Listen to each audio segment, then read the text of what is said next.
Sam Haynes, we're less than a week away from the start of the Rolex Sydney Hobart Yacht Race, and Celestial's having its last day of prep, is that right? Yeah, so last day out there on the water training.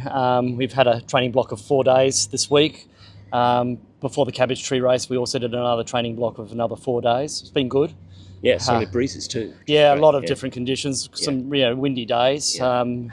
Started out with some good southerly air, and then there's been some really good nor'easters the last couple of days. But today's going to be light, as it's super hot. But that's okay. It's probably quite good for us to have some light air. And there's going to be some light air in the race from looking at the weather at the moment. Yeah, there will be definitely. And the Cabbage Tree race for us was quite a light air race.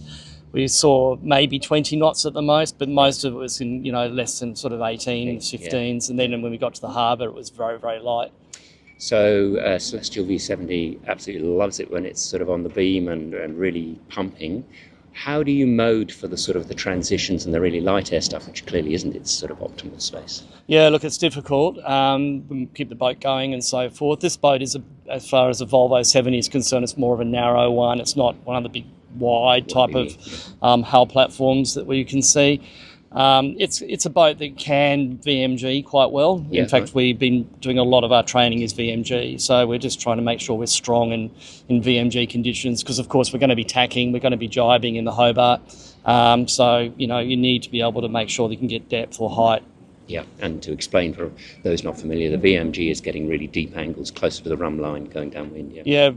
Vector made good or velocity made good. So it's just us trying to make sure that we're sailing as most efficiently as we can towards the mark, and whether it be upwind or downwind. Which, as I say, Volvo 70, it's not a strong point, and that's one of the reasons why Sydney to Hobart race, you've got so many different conditions which are good for a boat like this. We will get some reaching, we'll obviously get some running as well, which are strong points for the boat. We just have to be good when the boat's not at its best. And a pretty epic crew. Yeah. Rob Greenhow, Jack, and all these. Yeah, Rob Greenhow, Jack McCartney, Luke Parkinson. You can imagine what the back of the boat's pretty strong. They've got a lot of knowledge with these boats as well. Rob is absolutely fantastic. He's been keeping getting the crew really tuned in. We've got Nick Bice as a new addition. He's taken on Ted Hackney's spot. Ted's over in the US with a new baby. And we've also got Lindsay Steed's back on the bow.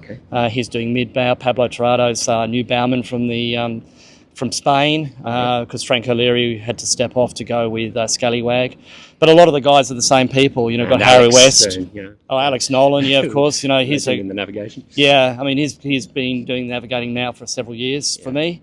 And he just gets better and better. And he's really good. The navigating is one part of it, as you know. There's so much to navigating. The setup of the boat, the polars, the data that we've got. And just feeding information back in, so we know how we are performing when we're on the water. So one last thing about the weather that you're seeing at the moment. What's your thinking about where the sort of key points are going to be for you in particular?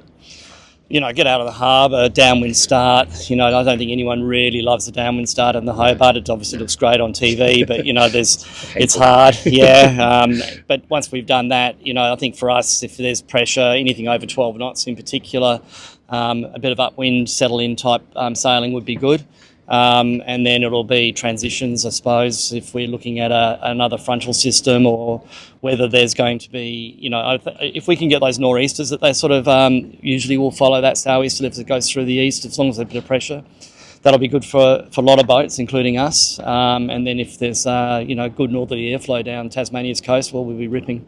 Well, all the best for the race with that. Let's see you down there with the new luck. Yeah, thanks a lot, Crosby. Thanks. Cheers, thanks.